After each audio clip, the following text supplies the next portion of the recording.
talking to somebody on Twitter about this. You know how Texas has... no. Not Texas, but conservative states in general.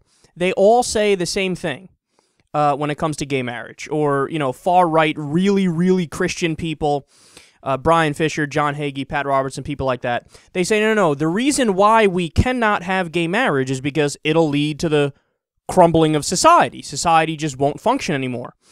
And a lot of people, I know I have this initial reaction. I didn't know what that meant. I didn't know why they were saying that. I was trying to think of what could they possibly mean that society's going to crumble if you allow gay marriage.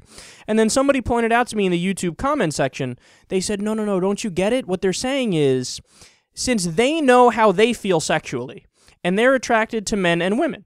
So if you say, well, you don't need to marry women, and you can marry guys, they know how they would react. They would just marry the guys, and they assume that everybody else would act just like them. And if all guys marry all guys and women are just left out of the equation, then what happens? There's no reproduction, and there's no next generation. So a lot of these guys who say that, they actually are under the impression that the second that somebody legalizes gay marriage, everybody's going to grab the nearest cock and start sucking. All the guys will be like, I need some dick in my mouth ASAP. They just legalized gay marriage, people. What are we waiting for? Somebody, please, present your ball sack. And that's not reality. Of course, the reality is if you legalize gay marriage, what's going to happen?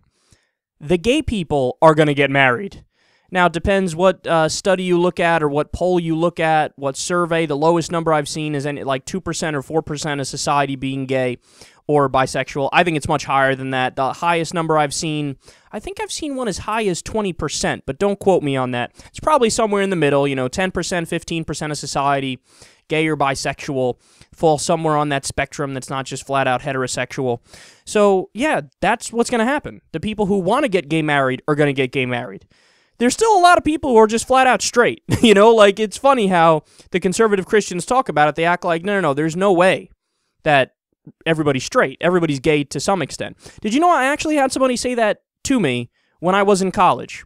I was in my sociology class. I actually really liked that class, and there were a lot of interesting, fun people in the class too.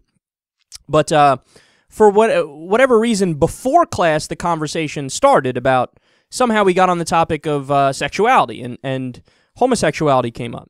And one of these kids, I remember, he's a kid who always wanted to be a cop. He knew that's what he wanted to do. And he just blurted out of nowhere in the conversation, everybody's gay. Either everybody's gay or nobody's gay. And I was like, whoa, what? What does that mean? Me and a friend of mine just looked at him like, huh? He's like, yeah, everybody's gay or nobody's gay. And I said, no, I'm not gay.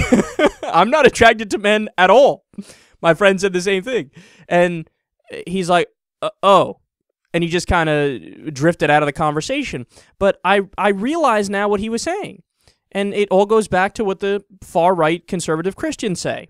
In his mind, he's like, well, I could go either way. But society tells me it pushes me in the direction of women, so yeah, I could force myself to marry a woman or whatever.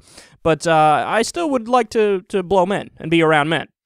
So his idea is everybody thinks like me. Everybody feels the exact same thing. So I'm not out of the ordinary here. Everybody has those competing feelings.